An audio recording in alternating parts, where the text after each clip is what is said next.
Hi and welcome back to my channel. Now I'm going to go straight to my results, then I'm going to explain how I managed to achieve it, and then I'm going to talk about, as usual, where I go from here. Brilliant group this morning, but I woke up this morning with a very strange feeling. It wasn't that I didn't want to go to group, but I was nervous, and I'm never usually nervous about facing the scales. So straight to my results, got on the scales, gained 1.5 pounds, which was not unexpected, and I think that's why I was nervous. I actually fell head first and beyond the top of my head into chocolate last Sunday night. It was probably the worst episode of that I've had in all the years I've been losing weight. It was my own choice, it was my own greed, it was nothing other than greed. And what actually came to me eventually was the fact that I was facing quite a tough anniversary on Tuesday. Subconsciously, you don't realise these things, or rather consciously you don't always realise them. Subconsciously something can be whittling away at me under the surface which causes me to kind of get out of my normal routine and to not feel like myself.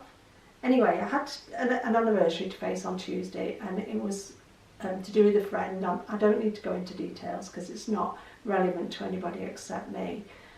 But once that day came, I felt like 100 weight was lifted off my shoulders and my attitude changed, and I think I felt a freedom.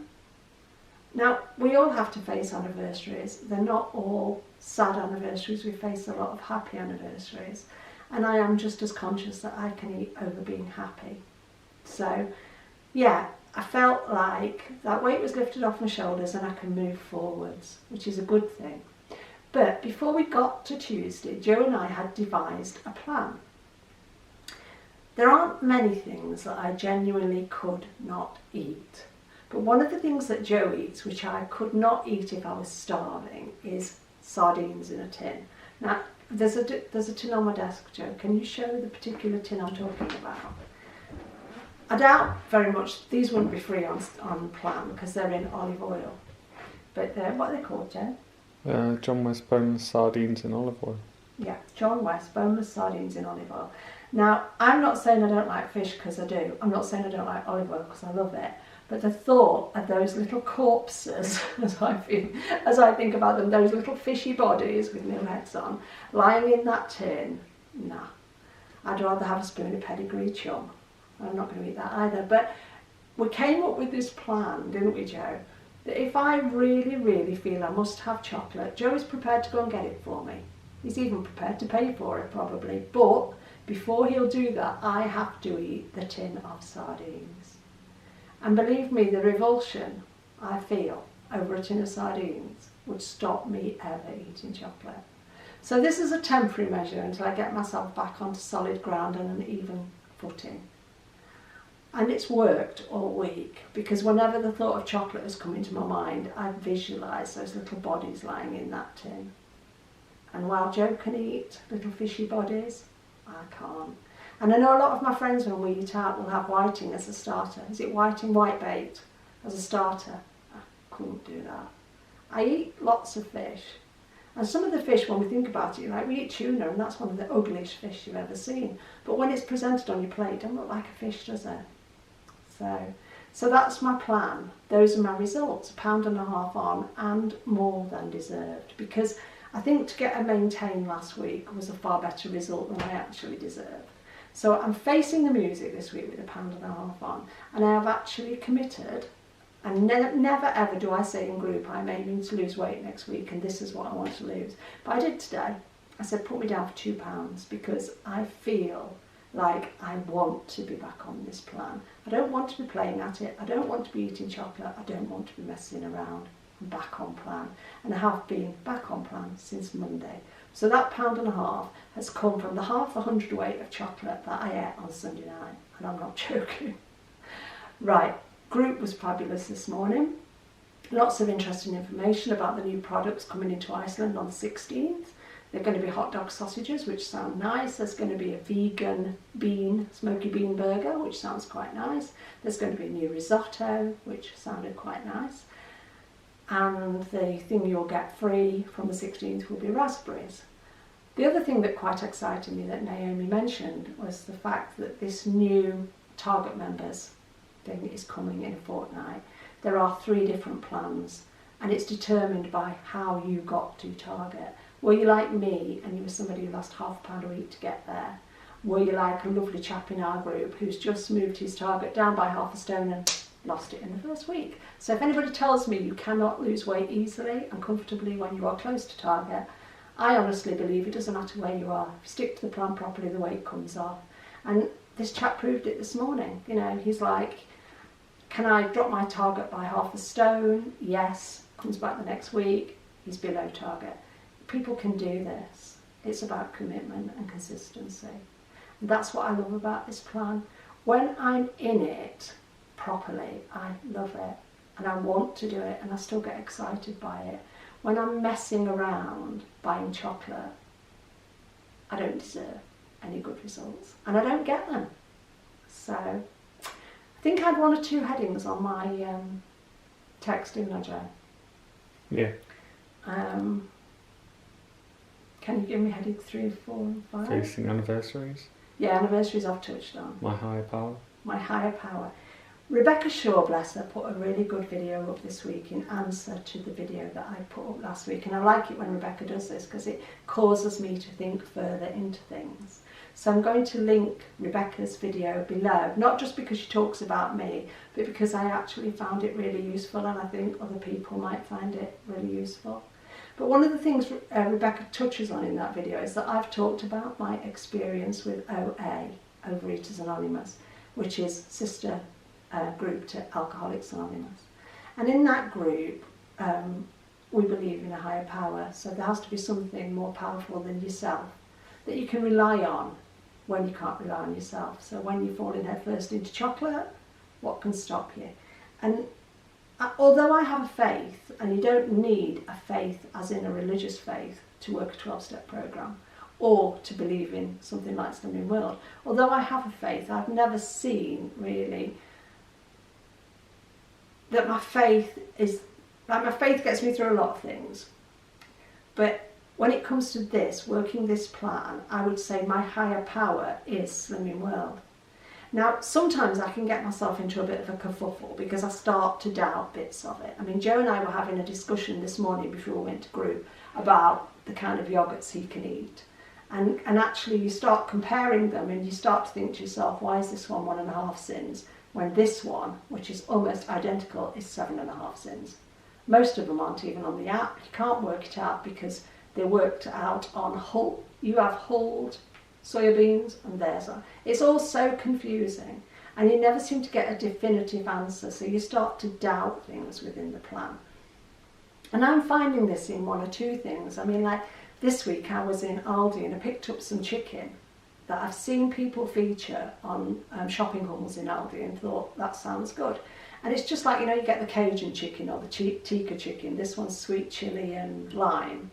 And I have seen people feature that and say it's free. So I ate it. But then Joe came back to me afterwards and said, that chicken you had wasn't free. That's fine, I had the sins to cover it, but I might not have had. And it's like so baffling when you buy one kind of meat from one supermarket and then you think you're buying the same kind of meat from another supermarket only to discover it's a couple of sins. So I've got to get back to where I was with this plan, where I just believed it. I didn't question it, I didn't doubt it, I just believed it. And I think after watching Rebecca and a lot of what she had to say in her video, it's helped me to see that if I don't believe in it and if I don't fully commit myself to it, it's almost like walking by blind faith. You know, just go with it because it says you should. Don't question it, Jane, because it doesn't get you anywhere. So, I feel like this week we've had so much work done. We've had builders in, we've had decorators in, we've had all sorts of people in over the past month or so. And I feel like I need a project. I'm that kind of person, I need a project. I need a work in progress. And I used to be that work in progress. But my focus has come very much away from that to my home being that project. And now a lot of this work is going to be all finished by Tuesday. And then it's like, where are you going to go from there, Jane? You know, you can't be choosing paint colours anymore. You can't be redesigning, moving this wall, changing the bathroom. You've changed the kitchen. You've done your dressing room. You've painted the outside of the bungalow. Well, I haven't, but I've had the outside of the bungalow painted. I've had the fences done. Had the cricket gates sorted. Everything's done. They were all projects. They kept my mind busy. You know, you've been shopping for accessories and curtains and light shades, and it's all a project to me that keeps my mind busy. So come Tuesday, when it's all bang, finished, done, what's that project going to be, Jane? And that's where I come unglued, because I need to have a busy mind. If my mind's not occupied, then it starts to wander and veer towards food. So the project is going to go back to what the project was 3 and 6 months ago. It's going to go back to being me. And that's not about being selfish, it's about being focused. So again, fully committed to Slimming World, back on it 100%, because if I'm not on it 100%, it doesn't work for me. It might work for other people, and you see some fabulous results out there. There's some good stories, you know, of people's history with Slimming World, but I have to do what works for me, and it doesn't work for me unless I do it 100%. So I'm back on it. I have been back on it since Monday, but I am back on it 100%, and I'm excited by it. And the project is Project Jane. And let's see where this takes us, because today, at 9 stone 3.5, I am 6.5 pounds away from where I really want to be. I'm still wearing the same jeans, I'm still wearing the same clothes, I've still got plenty of room in my clothes, and that in itself is a dangerous place for me. Because I could still be wearing these clothes, size 10 clothes, if I was a stone heavier. So I could be coming to you and I could be saying, you know, now it's showing that I'm 10 stone 3.5, but I'm all right, because I'm still wearing the same jeans and I'm still wearing the same top. That doesn't matter. It's not the answer. I've got to get back to where I really want to be, to where I know I felt my best. Because although I feel good today and I feel a hell of a lot better than I did at 22 stone, I don't feel lean, which is where I was. I felt lean when I was at 8 stone 11, and it was a lovely feeling. So Project Jane is going to get me back there, and as I say, this morning I made a commitment to get £2 off for next week. I also challenged my consultant, because she'd like to do it too. I'm not sure she wanted to be challenged, but hey ho, we'll see where it takes us. She's game for a laugh. She'll have a go at anything. The one other thing that came out of this new Target members thing is that you will be given a 12-week journal when you get to Target, which is great because it focuses people. It won't focus me like, I'll probably give mine away, but I did ask Naomi to find out whether these things will be available in audio, but I'm not going to hold my breath because the colour blue doesn't suit me that much. Often, having a journal is not the be-all and end-all. You know, lots of people can't afford to go rushing out buying expensive journals. If you want to write it down, you can write anything on a scrap of paper, or your laptop, or your phone. But I do think it's good that they're actually trying to give us something. Now, I'm not sure whether a 12-week journal for people who've been 2, 3, and 4 and 5 years at Target is going to make any difference, but I do think it'll make a difference to the people who are newly at Target, and that's what it's designed for. It's not really designed for those of us who've been at Target for a while. As I said, there's going to be 3 different types of plan. There's also going to be, and this I think is really nice, every year at Target on your anniversary. So your first year at Target, or your first time at Target, you get your pin. Your second time at Target, you get your diamond pin. And then there are going to be diamond pins for years 2, 3, 4, 5 and 6. And then they stop. So for anybody who's been at Target for more than 6 years, that'll be considered enough, I think. Naomi was laughing because she's been at Target for 7 years, but she won't get a 7-year pin. But that could come in time. I mean, this is new. So they're not looking at those of us who've been around a while. They're looking at the people who are coming to Target.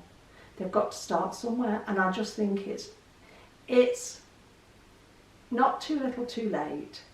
It's a starting place to help the people who are getting to Target, because we do see an awful lot of people who get to Target, go away and never come back, and I think it's to keep those people going.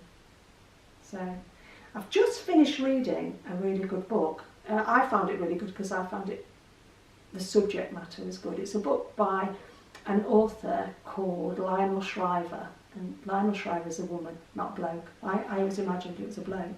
Read a couple of her books and thought she was a he, but Lionel Shriver was a journalist, American journalist. She'd written a book, I think it was in 2013, it's called Big Brother. And it's a story about a guy who was about 385 pounds, and a story about why he got there, and did he get the weight off, how did he get the weight off, did the weight stay off. I'm not going to give any information about the book because it doesn't end how I imagined it would end. It's very different to what I expected. But if anybody's ever been in the position I was in, where you were over 300 pounds and you like to read, it's a book worth reading. Lionel Shriver, Big Brother. And whilst we're on the subject of books, if I can ask Joe to load up last week's vlog. At group last week, I won the 3rd Raffle prize, which was the Little Book of Barbecues. And at group this week, I won a Raffle prize, which is the latest cookbook. I'm a bit lucky like that. Now, these books, of course, are not really much use to me, and I could have had something else instead, but I thought, no, I'll take them because they're what I actually won, and I'll give them away. So, Joe's loaded up last week's video, and whoever's name comes out first can have both of these books with my love. So, give it a whirl, Joe. Okay. Just give me a sec.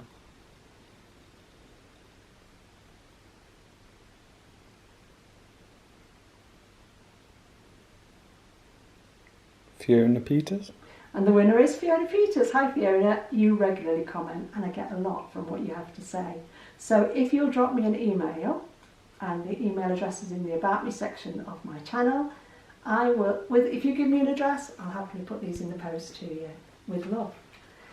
So it's been an interesting week. It's been a week where I've learned a bit more about myself, which can't be a bad thing. I feel this video has been a wee bit disjointed in that it's flitted around a bit, but that's the kind of week I've had. That's where I'm at today and that's how I'm feeling. One thing I did question in group this morning, and I questioned this for me, not for anybody else. My Healthy Extra every day, my Healthy Extra B every day is 50 grams of all bran, which I really love. Now 50 grams of all bran is 7.5 sins, right? We used to get 40 grams, they upped it to 50. Then I was hearing this week that the 2 new Fibre One bars are written in as a Healthy Extra B. Now one of them is 3.5 sins, one of them is 4 sins. You've got the peanut one and you've got the chocolate popcorn one. I kind of asked Naomi why are some Healthy Extra B choices as low as 3, sorry that's my mobile. Why are some Healthy Extra B choices now as low as 3.5 sins, where others have been upped to 7.5? It's one of those things I probably shouldn't question, but my mind works that way. I need to know why. And she said, to be honest with you, I never really thought about it. But all bran is low sugar. No, it's not. All bran is 9% sugar. It's a very sweet cereal. And my thinking is very much like, if I was going to have Fibre One bars, and I don't eat sweet things like that, but if I was going to, why on earth would I have one for a Healthy Extra B and it's 3.5 sins? Why wouldn't I have my Healthy Extra B on something that's 6 or 7 sins and then sin my Fibre One bar? It just seems a very strange move for Slimming World. But I suppose because they're called Fibre One bars, they must have plenty of fibre in them. I've only tasted one, I can't even remember which one it was, but it wasn't for me. But do you ever ask questions like that? Are you ever baffled by things like that? Or are you much better at just letting it go over your head and just doing it because it says so? I know in her video, Rebecca says she needs to know why. And I'm very much that kind of person. I am trying to walk by faith and just do what the plan says. But I just find it quite baffling that I could have the equivalent of more than 2 Fibre One bars for a Healthy Extra B in my all bran. I tried the other all bran. What's it called, Jed? The all bran Golden Crunch. Golden Crunch. Too nice. I had to give it away. because I could have just sat with the box and eaten a whole lot. And I have a problem with cereals. That's another one of my, not as big as a problem I have with chocolate, but that's another one of my things. I like cereals dry. I could quite happily sit with a box of Special K and eat the box. So, yeah. Are there any questions that you ever ask about this plan? Things that baffle you? Or is it just me and the way my mind works? It's been a good week. We've really enjoyed it. It's nice to be able to give away the books, and fabulous that you won, Fiona. Look forward to hearing from you. And to everybody else, thank you for being there. Thank you for taking the time to watch my videos. Thank you for your comments and your suggestions and your ideas, because the one thing we can do whilst working this plan is help each other. And I find I get a lot of help from a lot of lovely people, and I really value it. And I will remember to say this week, it works if I work it, it won't if I don't. And this week, I worked the plan, but then I blew it by throwing myself headfirst into a vat of melted chocolate. And I've got to get back to where I used to be. Chocolate need not be on my agenda anymore. It doesn't do me any good. I mean, I am 9.5 pounds heavier than I was 3 months ago. And the sole cause of that is chocolate. So I'd have to be a big fool to say I'm wise to carry on down this road. I'm not that much of a fool. It stopped. With the help of the sardines for now, and then it'll become a habit not to have it. So Jo will link Rebecca's video below for anybody who hasn't seen it. It's worth a watch, and as I say, not just because I feature in it, but because Rebecca talks a lot of sense. She comes across as an educated girl, and I like the way she thinks. And she's getting good at sharing it. So thank you, Rebecca, for that this week. Thanks to everybody else that I've heard from this week and all the support I've had. We'll see you next Saturday. Cheers.